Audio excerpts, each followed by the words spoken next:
The witch, evil sorceress, seductive enchantress flying in the moonlight. What do we know of her mysterious origins? Who were the real women behind the myth of the witch? Who are these people with extraordinary supernatural powers? Where did they come from? And what do they do? Are they here now? These are questions the human community has been asking for a long time. It may be that the witches are a remnant of a long-lost goddess, a figure of incredible power who brought life and death. Why were witches tortured and burned at the stake during the Middle Ages? How did the belief begin that witches could fly? How did a child's game spark the tragedy of the Salem witch trials? And why, despite the witches' fearsome legacy, are thousands again practicing the ancient arts of witchcraft? Discover the enduring power and forbidden secrets, the myth and the magic of the witch on Ancient Mysteries.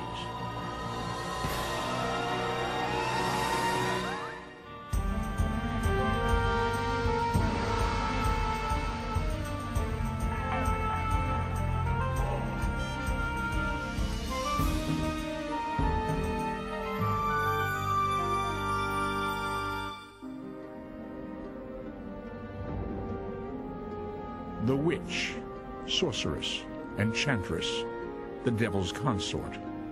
A fearsome being of fairy tale and myth, she has haunted the human consciousness for thousands of years. The witch remains a chilling specter that still captures the human imagination and baffles us with her mysteries. For psychologists, the witch definitely represents the dark side of the female presence. She is the shadow. She is the woman out of control. What is a witch? When did the belief in witches originate? Do they exist, or are they merely bizarre creations of the human imagination?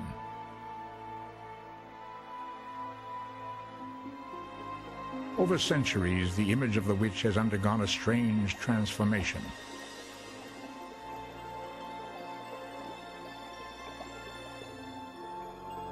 In ancient Scandinavia, Freya, goddess of prophecy, soared through the heavens in a chariot.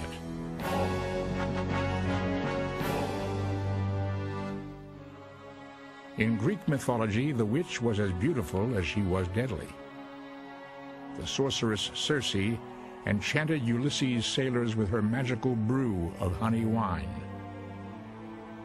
Then, with a touch of her magic wand, she turned each man into a pig. Even earlier, in Hebrew tradition, a woman named Lilith, her long red hair streaming, slipped into unprotected homes, preying on newborns and stealing men's seed.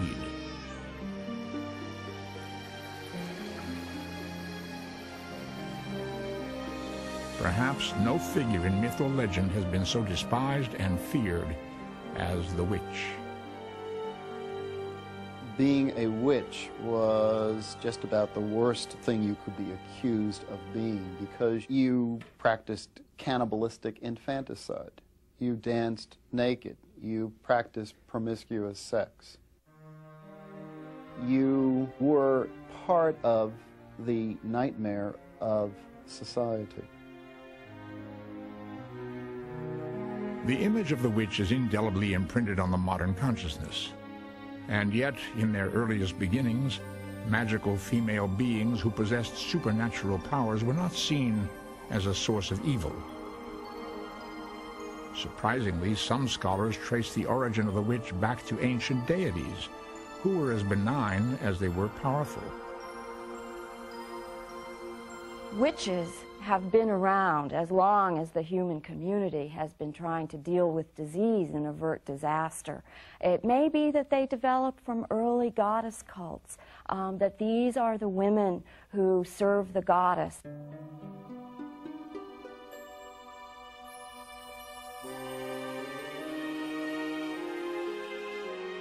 These goddess figures, some dating back 20,000 years, were revered for their magical ability to enhance fertility and nurture the land. All-powerful creation deities, they held sway over the forces of the universe. For thousands of years, the creation goddess was honored as the all-powerful divine force. She was known by many names. In ancient Mesopotamia, she was called Inanna, the Queen of Heaven. In Egypt, the predominant civilization of the ancient world, she was known as Isis. In the land of Canaan, she was Asherah. All of them were supreme goddesses who presided over the sacred forces of life and death, worshipped by those who relied on the earth's fertility for their survival. People who depended on the earth for sustenance, on the cycles of nature, on the reproductive capacities of the earth to survive, and the association of those natural forces with the female body, and therefore the identification of the female as sacred makes perfect sense. Not only did the ancients worship powerful female deities, but throughout the Middle East, often those who practiced the holiest of rituals were women. Could these priestesses, trained in the sacred arts, have been the earliest antecedents of the witch? Over the centuries, these ancient priestesses came to be known as the wise women. These women made house calls. They removed impurity, papratar. They took off sorcery, alwanzatar. They cured babies. They dealt with infertility. They had cures for impotence. And they even did sort of practical family therapy because they would come to a house and cleanse it of evil words. From the early rituals sprang the sacred ceremonies which would later be known as witchcraft. What magical powers did these so-called ancient wise women possess? Accounts from ancient Turkey describe how the wise women would sit inside a sacred circle drawn with salt to recite their magical incantations.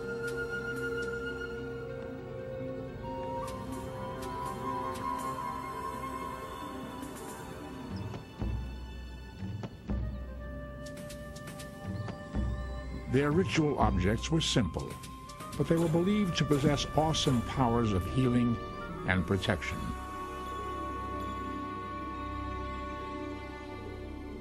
What's interesting about is that they are so clearly understood to be positive figures in their society.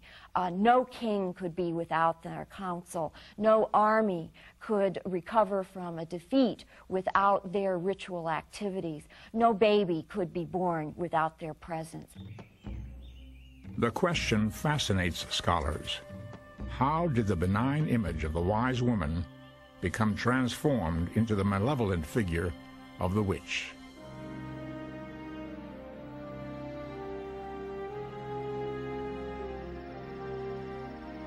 Some scholars believe the answer may lie in events which took place 3 millennia before the birth of Christ. In this turbulent time, tribes of nomads known as the Indo-Europeans invaded the Western world from the East. They were a warrior people who brought with them a strong belief in aggressive male gods of war. Over the centuries, the belief in their male sky gods would come to dominate the once mighty female earth deities. One of the things we see in the development of the history of religions is that very often goddesses start out in very prominent roles and are gradually demoted. We actually see their names moving down on the list that the scribes are copying over and over and over again.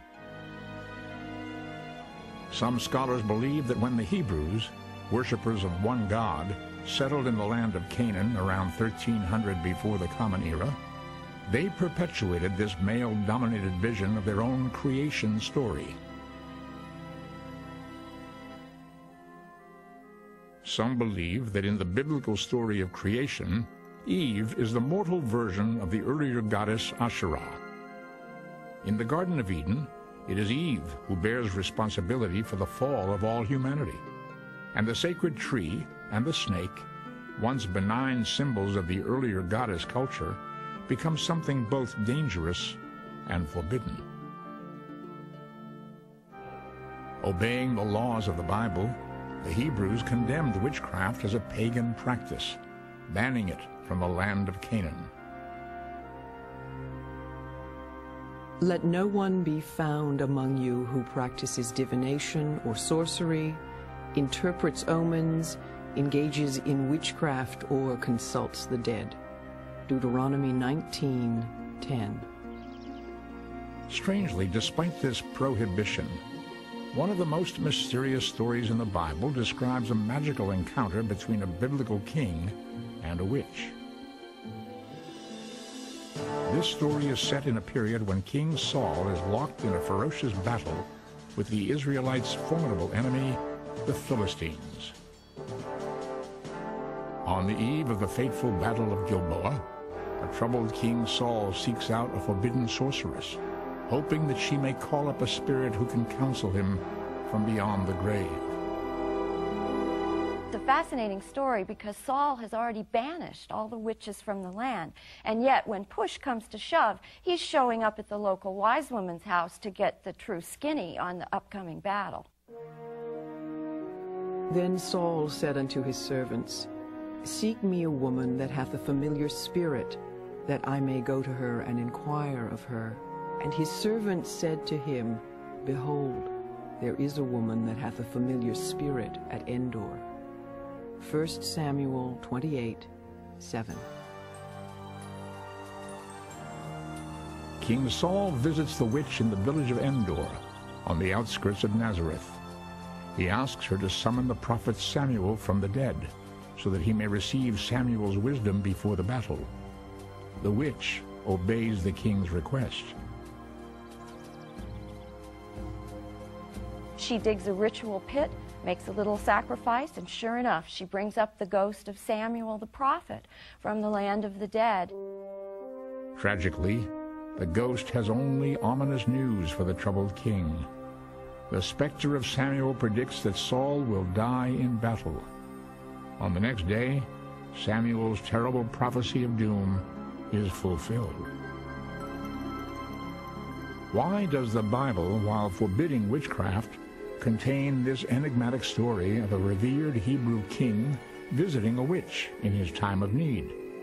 It is an ancient mystery which remains unanswered.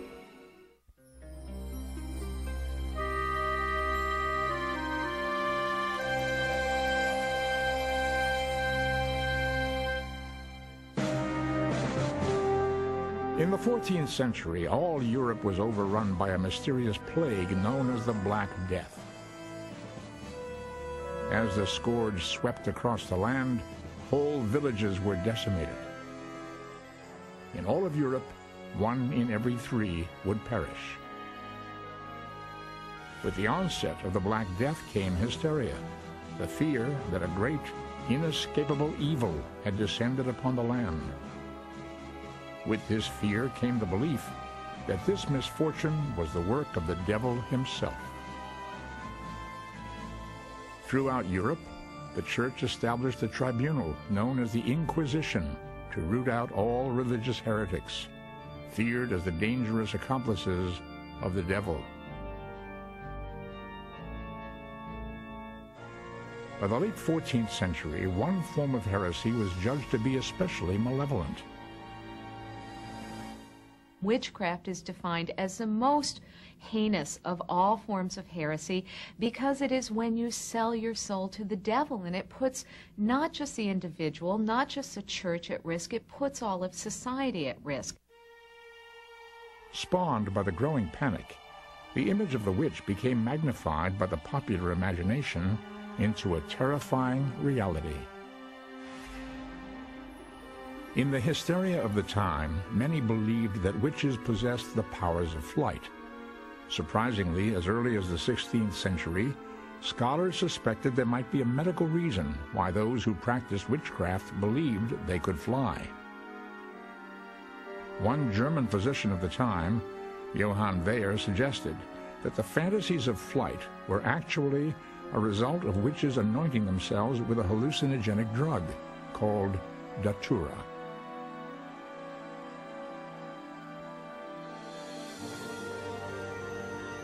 As depicted in this early silent film, it was believed that witches flew to their dreaded nocturnal gatherings known as Sabbaths.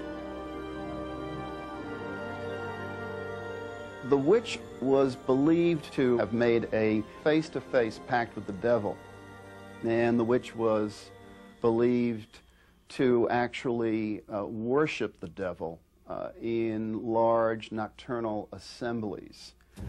And indeed, at these Sabbaths to which they allegedly flew, there were various forms of immoral activity. That was believed that there was promiscuous sex taking place at the Sabbath. So indeed, you have the image of a secret society that reverses all the moral norms of society. The Sabbath was believed to be a frenzy of naked dancing and gluttonous feasting on the flesh of human infants. It reached its climax with the appearance of Satan, the prince of darkness himself, who would have sexual intercourse with the assembled witches in an unbridled orgy.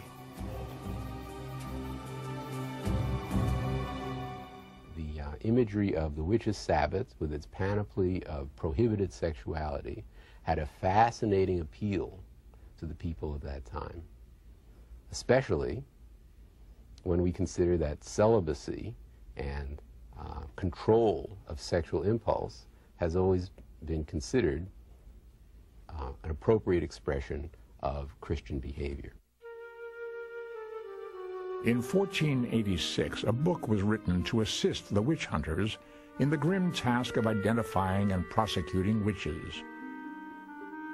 The work was entitled The Malleus Maleficarum, or The Hammer Against Witches. Penned by two Dominican monks in Germany, Jacob Sprenger and Heinrich Kramer, the Malleus expressed a prevailing belief of the time that women were sexually vulnerable beings, easy prey for the devil.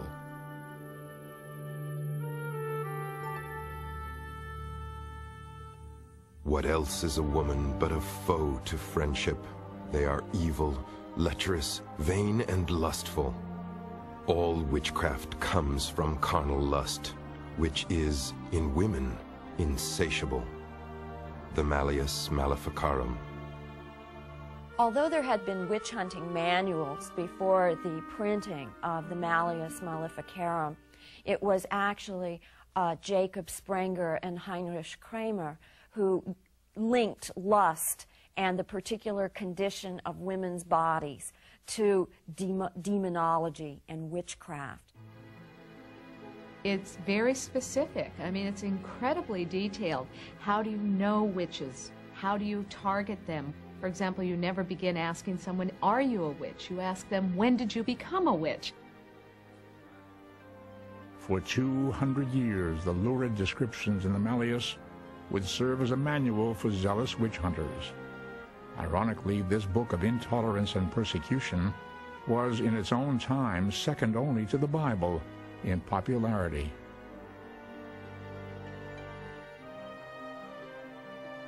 The victims of the persecution that the Malleus helped to inspire were often the people who were doing the most to help their community. When villagers felt that they had been harmed magically, that they had been the victims of witchcraft, there was a natural tendency to suspect that women were the witches who had harmed them. And that probably is because women performed functions that were very, very closely associated with magic. And women were the cooks, women were the healers, women were the midwives.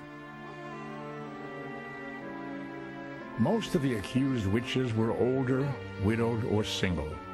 Many were adept in the use of herbs for healing. Ironically, these skills made them objects of suspicion. For if these women could heal with potions and herbs, could they not also do terrible harm as well? There are cases on record in which, for example, a midwife has been practicing apparently with great success for 15, 20, 30 years. Suddenly she's accused of witchcraft, killing babies at the behest of Satan. And out of the woodwork, there come people whom she has delivered babies with for a generation who suddenly say, in fact, she's guilty. Why were friends and family members so quick to accuse the innocent of witchcraft? It is a question which baffles historians to this day, and still, the worst was yet to come.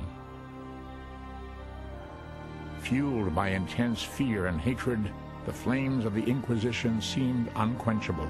Soon, thousands would be snared in the web of terror and betrayal. Once the accused witches were arrested, the true horror began.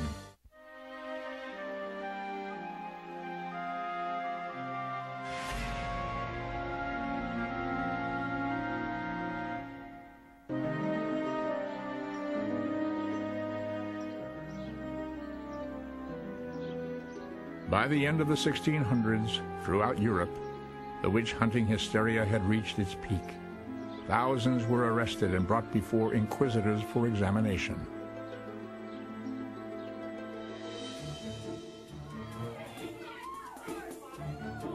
Under the inquisitors' brutal scrutiny, the accused witches were stripped and searched. Then they were prodded mercilessly with long needles to find the mark of the devil. For the inquisitor, any suspicious wart, mole, or birthmark could be enough to condemn someone to death.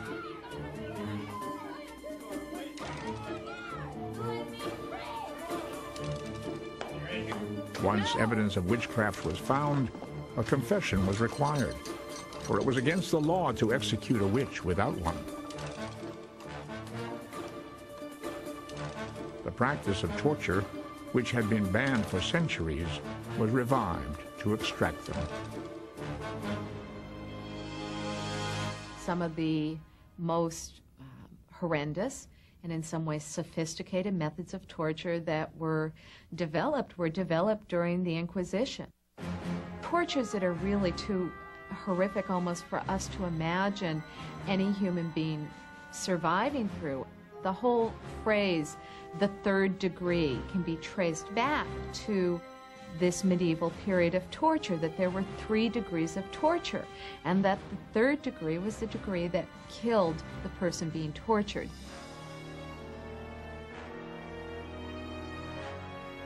Instruments such as thumb screws, leg screws, head clamps, and the Iron Maiden were all designed to inflict unbearable pain.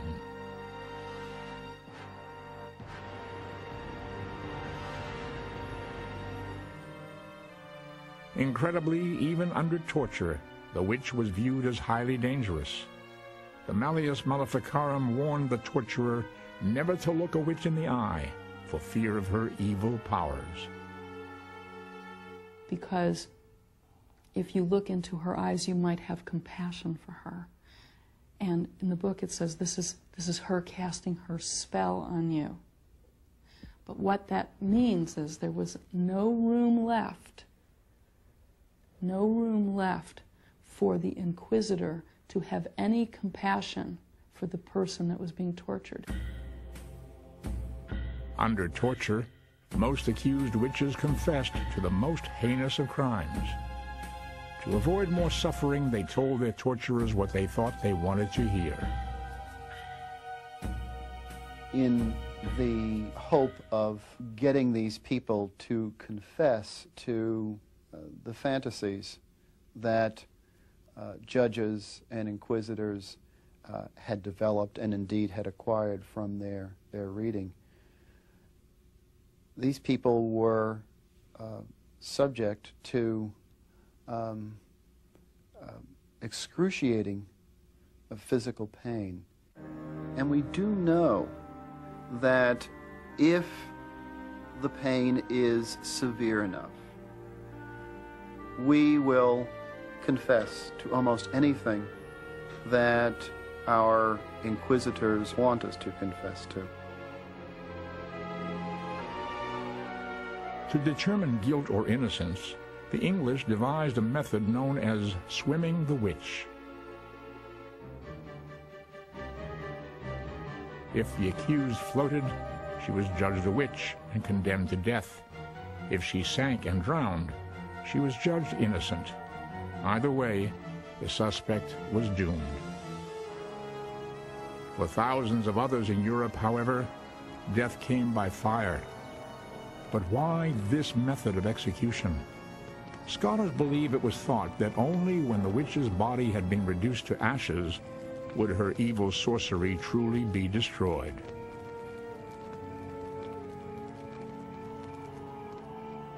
On the fateful day, the condemned would be packed into a wagon and paraded through narrow cobblestone streets to the village square. There the accused witch was bound to the stake. Records show that on a single day, in one village square in Germany, 139 alleged witches were burned to death. The town historian noted that the place of execution looked like a small wood from the number of stakes.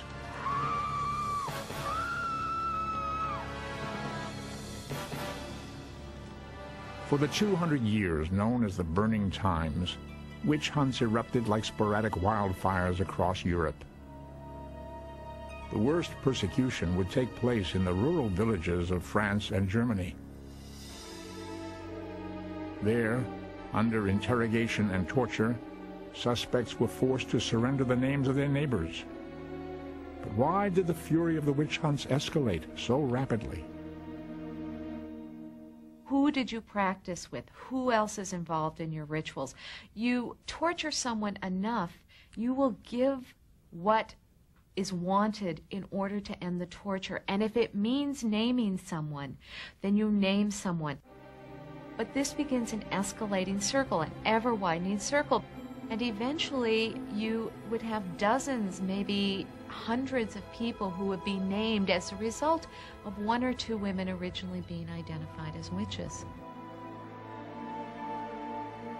Perhaps no town in the 16th century captured the horror of the Burning Times more shockingly than Würzburg, Germany. There, the overzealous magistrates decided that almost the entire town was possessed by the devil. They condemned 600 people to death. 19 were priests, 41 were children.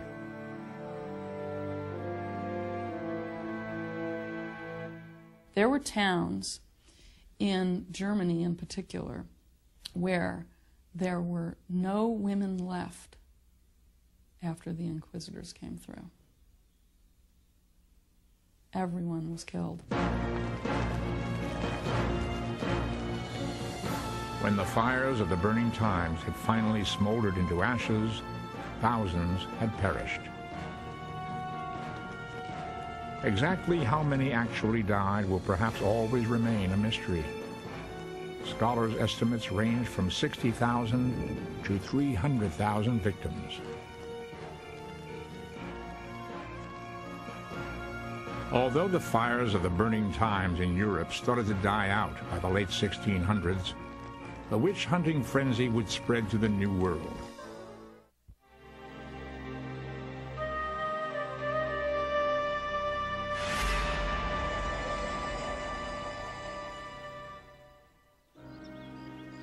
In the strange and terrible history of the witch, perhaps no incident is more startling or more hotly debated than an event which took place in an obscure village in Massachusetts, a phenomenon which still haunts scholars with unanswered questions. During the Salem witch trials of 1692, in a few terror-filled months, nearly 200 people would be condemned as witches. 14 women and 5 men would be hanged on Salem's Gallows Hill. How did the witch hunt of 1692 begin, and why here?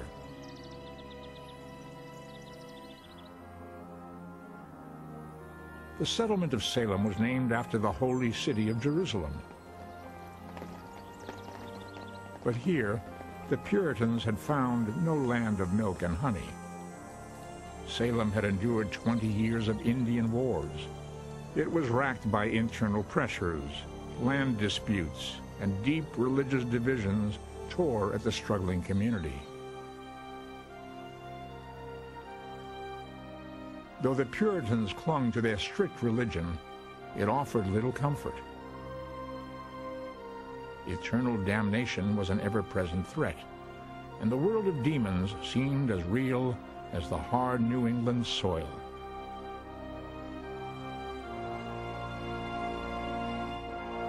People living in the 17th century tended to believe that most things could be explained supernaturally. If you stumped your toe, or if your cow fell sick, or if your food went rotten before it should have done, there must surely be some kind of supernatural explanation for this.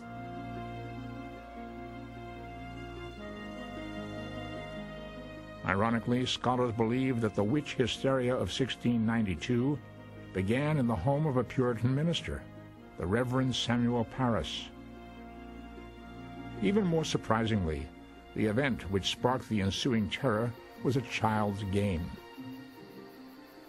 It started when the Reverend Parris's daughter, Elizabeth, and his niece, Abigail Williams, were playing a game with the household slave, Tituba. They had been using a primitive crystal ball. This consisted of a glass of water with a raw egg broken into it. And then they would gaze into it, ask a question, and hope that images would come out or appear in the water. Well, at one of these experiments, one of the girls believed that instead of seeing the features of a wealthy, attractive future husband, she saw instead a coffin. Besieged by apparitions of death, the girls were soon thrown into convulsions. Within days, 9 other girls in Salem were simultaneously stricken with the same mysterious affliction. Under pressure from the Reverend Parris, the girls revealed the names of 3 witches whom they said had caused their possession. Tituba, the household slave, Sarah Good, a poor beggar woman, and Sarah Osborne, a widow rumored to have had an illicit affair with one of her servants. All 3 were outsiders in the community, easy targets for suspicion. What motivated the girls to make their astonishing accusations? What was the source of their possession? There are 2 possible explanations of the girls' fits at Salem. One is that they were experiencing some kind of psychological malady, that they were hysterical in one way or another. The other explanation is that they were being deliberately deceptive, that they were practicing some kind of fraud. It may have been, at least on the part of the young girls who claimed to be bewitched, a real form of social release. They were so tightly controlled, and their status in patriarchal Puritan households was so marginal that this was a way of becoming the center of attention. Although it might seem incredible in modern times, the accusations made by the possessed girls in Salem were taken seriously by the local authorities. They set up a tribunal to investigate the charges. What compelled the local magistrates to convene these extraordinary trials? Surprisingly, some scholars believe that the trials may have concealed a political agenda. One common explanation has been that the parents and relatives of the girls used the accusations as a way to attack their enemies. And it's extremely striking that most of the accusers came from one side of the factional dispute and most of the accused from the other side. Sparked by the Salem trials, the hysteria spread to 24 outlying villages. By September 1692, the jails overflowed with nearly 200 accused witches. 27 were found guilty and 19 were hanged. After execution, their bodies, forbidden a proper Christian burial, were left to rot in the open air on Salem's Gallows Hill. Why did the witch trials finally end? Some scholars believe the trials ended quickly because the witch hunters accused one victim too many, the wife of the governor of Massachusetts. With the power structure of New England seemingly threatened, the leaders saw to it that the trials were abruptly stopped. What ultimately brought the terrors of the burning times in the Old and New World to an end? It remains an intriguing mystery. Some scholars believe that the advent of science may be a decisive factor.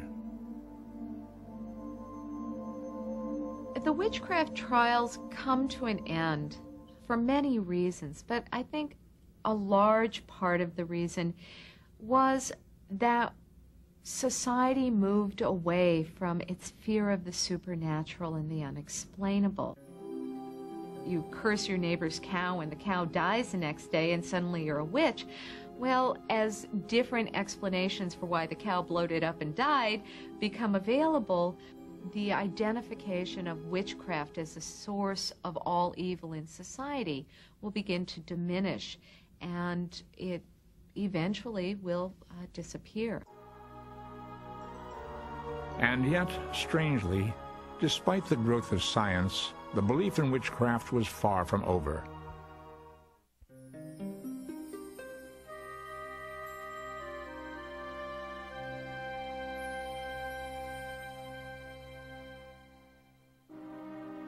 Over hundreds of years, with the rise of science, the fearsome image of the witch gradually faded.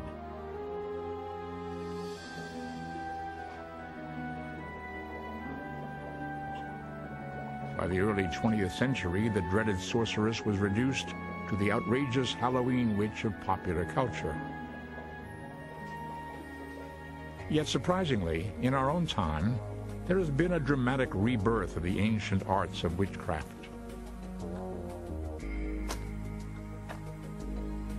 An estimated 200,000 men and women in the United States and Europe have dedicated themselves to following the ancient path of the witch. After so many centuries of persecution, why would anyone choose to be called a witch? Through the centuries, there have been so many misconceptions about witches. The green-faced warded hag that wears the conical hat, the night flyer, the sorceress or sorcerer who works as the devil's consort. There are many negative connotations and myths about witches, but I will assure you that all are very untrue. What sparked the modern revival of ancient witchcraft? Scholars have traced its rebirth back to the astonishing work of a young British archaeologist named Margaret Murray. In her controversial book, The Witch Cult in Western Europe, published in 1921, Murray presented a startling theory. She insisted that in European history, witchcraft had not been an obscure cult, but a dominant religious force. She argued that the witches who were prosecuted in the 15th and 16th and 17th centuries were actually the practitioners of a pagan religion, which she claimed was the main popular religion throughout Europe. Murray's romantic vision of a powerful cult of witches was soon discredited by historians. But her popular book sparked a renewed fascination with witchcraft. By the mid-20th century, modern witchcraft had become the spiritual path for thousands of believers. They called their religion Wicca, from an ancient Anglo-Saxon word meaning craft of the wise. Inspired by these early origins, Modern witches rely on the simplest of ritual elements: candles, herbs, incense, and crystals, which they believe can be imbued with magical power. But how might these powers work? When we harness the forces of nature, in essence what we're doing is kind of like a very directed, powerful sending of a prayer. Of all the rituals of contemporary witchcraft, the Sabbath is perhaps the most important. Powers of the West, powers of the waters, be here now! The modern witch's Sabbath is in no way connected to the dreaded Sabbath of the burning times. There is no pact with the devil. Instead, the roots of this modern Sabbath can be traced back to much earlier traditions, the pagan rituals that marked the earth's changing seasons. This Midsummer Night Sabbath is traditionally observed on the shortest night of the year. In the hills above Los Angeles, these witches come together to celebrate the season. For a witch, the divine is not separate from the world. This is the plane of the sacred. There isn't someplace else to go. We are not on some linear course that ends in some judgment. We are in an ever-continuing, ever-changing circle. How do modern witches use their magical powers? Claiming their ancient heritage, the followers of Wicca seek to live by a code of conduct summed up in a single age-old phrase: do what you will, but harm none. When you become a witch, the first thing you learn about this natural power of the universe, which is all around us and that we use all the time, every single member of the human race uses it, is that it hurts. You can burn your fingers with it. Therefore, you use it wisely. You use it in a positive sense.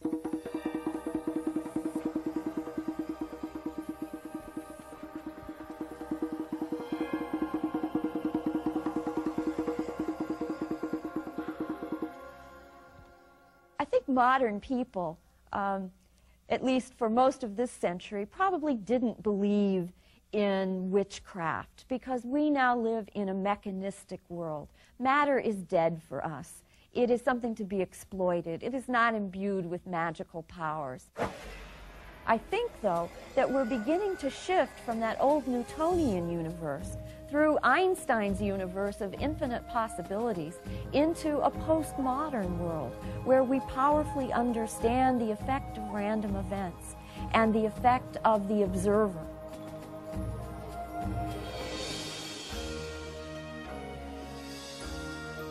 After enduring centuries of misunderstanding, the witch has once again returned to reclaim her ancient heritage, one that for generations was branded as evil, but which scholars believe was in fact a legacy of ancient wisdom.